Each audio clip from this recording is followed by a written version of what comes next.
Hello everyone, welcome to the market outlook for the week. Gaurang Shah here from Geojit Financial Services, and as I speak to all of you all this Monday morning at around about 10:30. Markets opened with a little bit of negative bias, but have recovered the lost ground.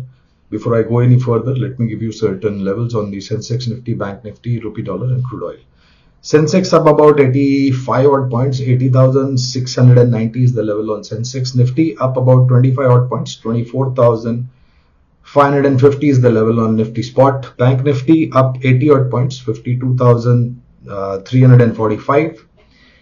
Rupee dollar and crude oil 0.01 paise strength in the rupee against the dollar, and the level is 83.65. Brent and NYMEX $83.04 to a barrel on Brent, and $80.54 to a barrel is where the NYMEX is. On crude oil front friends, whatever development has happened in the Middle East can possibly have its impact on the crude oil prices from immediately short to medium term, depending upon what are the kind of situation that evolve in the Middle East. We have had some news flows which were not so very soothing, and a little bit of bump up is what we are witnessing as of now in both Brent as well as NYMEX.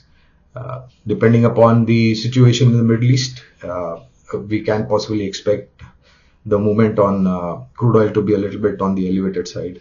On the rupee dollar front, we have seen comfortable zones of 83.65, and possibly remains to be seen whether we see more strength coming through, and in that case 83.50 would be the level on the strength against the rupee against the dollar, and maybe closer to 83.75, 83.80 in the weakness as far as rupee dollar equation is concerned. On the market friends, there was a correction last week after a stupendous rally and making a new lifetime high on respective indices. And this momentum was mainly driven by liquidity, earnings being positive for the first quarter of this financial year, and the sentiments getting improved in terms of the outlook for the market. Given the fact, friends, that we are 1 day before the budget. Tomorrow will be the budget, union budget. All eyes are going to be on what the Honorable Finance Minister Srimati Nirmala Sitharaman ji has to deliver in the budget. I will touch upon budget in the second half of this market outlook. And first of all, on the market front, other than the budget being tomorrow, we are also in the F&O expiry week, 25th Thursday. This week is the F&O expiry, so expect a little bit of choppiness and volatility on both accounts, budget as well as F&O expiry. And of course, rollovers will tell us a story as to how the situation is going to unfold for the month of August in terms of the positioning. First quarter earnings, what we've seen up till now, of course there is a lot to follow, but very comforting to say that the numbers, whatever we've seen so far, have been either in line or better than expected. Especially for the IT sector, there has been a silver lining, and hope that the earnings improvement for the IT sector gains momentum for second, third and fourth quarter, and possibly next financial year. Developments as far as the presidential race in the United States, as we got the news flow, President Joe Biden has pulled out of the race and has nominated Kamala Harris. Remains to be seen how those developments unfold, and what is it that the global markets reaction to this particular situation, and the possibility of Mr. Trump coming back as the president. All this will be clear in the month of November. That's when the presidential elections are going to be held in the United States of America. Other than that, like I mentioned, I think global news flows along with the developments in the Middle East. So overall, it's going to be a broad range for the market. Now, in this kind of a situation, when you have two big events, one is in form of budget and the other is form of the expiry, F&O expiry, monthly expiry. It's very difficult to put out a number, but if I have to give you two levels on the Nifty lower and higher level, then 24,100 to 24,300 could be the level on the lower side as far as Nifty spot is concerned. And on the higher side, 24,500 to 24,800. 24,800 being the highest level. Beyond that, what we saw very recently. decisively, what happens tomorrow in the budget will set the trend, and of course the rollover figures for the F&O segment. So this is going to be a broad range. I think there are going to be a lot of reactions in the market tomorrow when the honorable finance minister stands up to give her a budget speech, and of course the kind of expectation that is built up. So it's going to be a very choppy session, and more importantly, I think reading in between the lines and dissecting what the honorable finance minister has said would be of more prudence and importance. So notwithstanding the short to medium term volatility, the long term trend still remains intact. I think if the budget is going to be a tailwind positive, then the momentum on the higher side can be at a much more elevated level. This will possibly be clear post the budget tomorrow. Now coming on to the budget and the wish list. So there are a couple of triggers which we are possibly looking out for in the budget. The first one will be the fiscal deficit and the prudence versus populist budget. I think that's going to be a very thin line for the honorable finance minister to walk.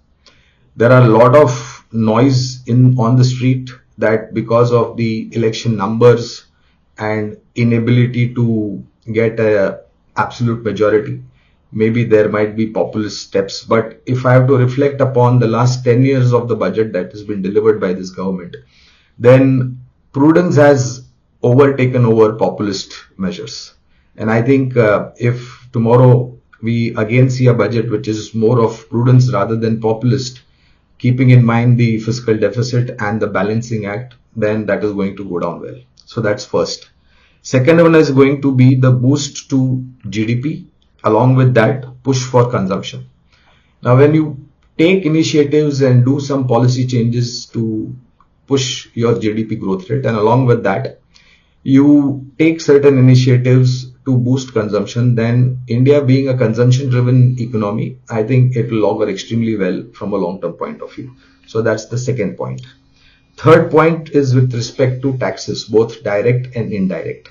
Now here again, there are a lot of expectation. First of all, one is to, increase certain limits as far as personal tax slabs are concerned, increase the limit of standard deduction, etc., etc., etc., and then in form of indirect taxes, whatever are there lined up, and something in terms of long-term capital gain tax, etc., etc. Now these are all wishful thinking.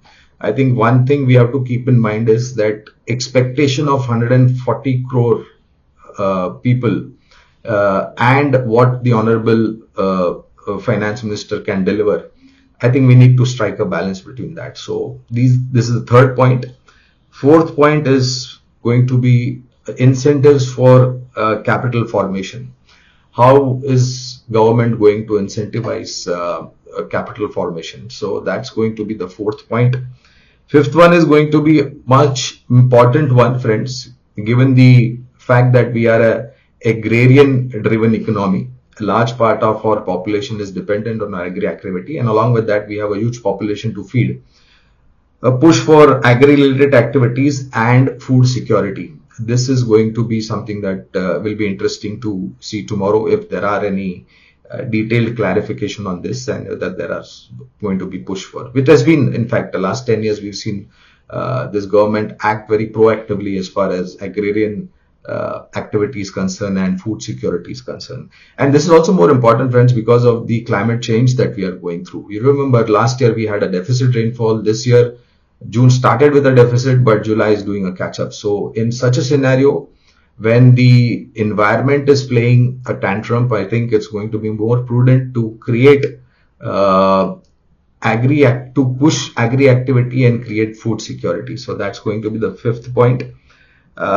Sixth one going to be a job creation. We have both unskilled and skilled workforce, and we know the situation as far as the unemployment is concerned. Now, in case if there is going to be policy changes and decisions made by the government, which is elaborated tomorrow with respect to job creation, then I think that will also answer, that will also augur well in terms of the outlook for India as an economy.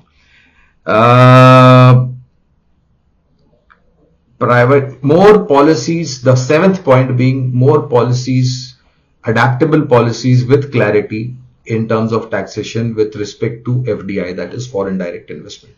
Now we all know there are two forms of foreign flows that come into India. One is via foreign direct investment, which is absolutely long term and growth oriented. And the second one is via FIs, foreign institutional investors. Second one being very volatile and short term in nature and can possibly create some uncertainty in that short to medium term time frame. Hence, more focus, more clarity, more decisive policies, especially with taxation with respect to foreign direct investment. So broadly, friends, these are some seven pointers that we have jotted down with respect to the budget. I hope that there are no major changes which can possibly spook the market. And if you ask me very personally, I think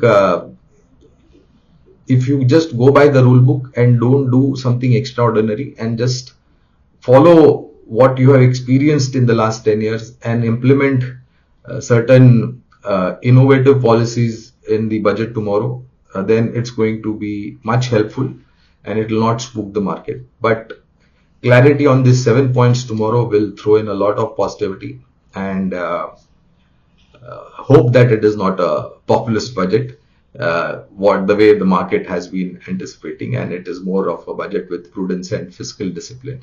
So this is the outlook for the budget tomorrow and of course for the market. Let's hope we are in a better situation by the time we wind up the trade tomorrow and have more clarity on the budget. Thank you very much for your patience hearing. And before I go, as always, we give you two investment ideas. These two investment ideas are basically derived keeping in mind the budget tomorrow. So the first one is a power generating company from the group which is very well established, Tata Group, and the name of the company is Tata Power. Has got decent capacity, has lined up a very large capacity in terms of renewable power, has diversified into charging stations for EVs, etc., etc. And power consumption is going up. We need more power generating capacity. So clarity tomorrow on power generation sector will also happen. Along with that, defense, railway related, infrastructure related, and power generation. I think these are going to be some sectorial focus tomorrow as far as the budget is concerned. But one investment idea from power generation is Tata Power, and the second one is from public sector bank, Indian Bank. This particular bank has delivered some decent improvement in terms of earnings, and we expect this momentum to continue. Thank you all very much for your patience, and I'll see you again next week. Till then, please do take care of your health. Bye-bye.